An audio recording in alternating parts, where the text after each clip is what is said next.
namomroblema ka kung paano mag-unfriend sa mga friend mo na ayaw mo na sa Facebook, gano'n.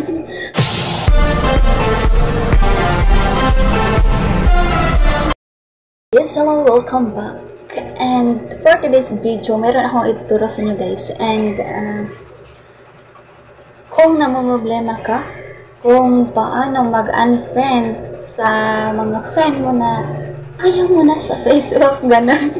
O, diba? So, diba, kung mag-unfriend tayo ng mga friends natin, is isa-isahin natin. So, dito, ayan.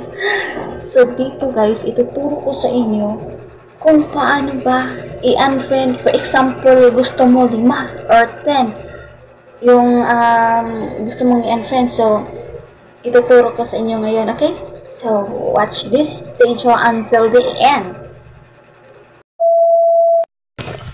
Yes, hello everyone. So, andito na po tayo sa ating screen recorder. And unang-una guys, kung hindi ka pa nakapag-download or nakapag-install ng ating Facebook app, yung Facebook app ha, hindi yung Facebook Lite, okay? So, kung hindi pa yan na-update, i-update mo muna bago mo to gawin, okay? So, ayan mga guys, open lang yung Facebook natin. So, ayan yung Facebook ko. Tapos, scroll up ka lang. Ayan, scroll up. Meron kang makikita ditong friends. So, meron dito, see all friends. Ayan. Pindutin lamang ang see all friends. Ayan, dito makikita natin na merong manage sa tapat ng ating friends. Ayan, sa itaas. So, ayan po, naglo-load po siya. So, wait natin sandali.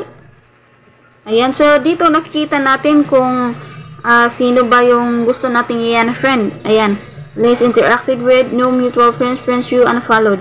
So, nakadepende na po sa inyo mga kaysa. So, ayan.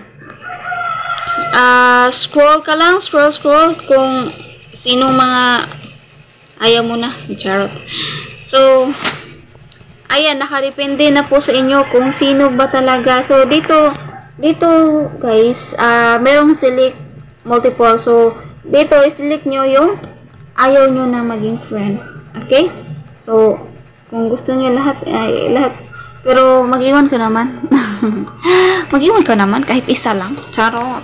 So, yan lang. Napakadali at napakasimpleng gawin. So, sundan lamang yung steps kung paano ko ginawa. So, yan lang po sa video na ito. I hope meron kayong natutunan. And, don't forget to subscribe to my YouTube channel and follow also my page. Okay? So, ayan.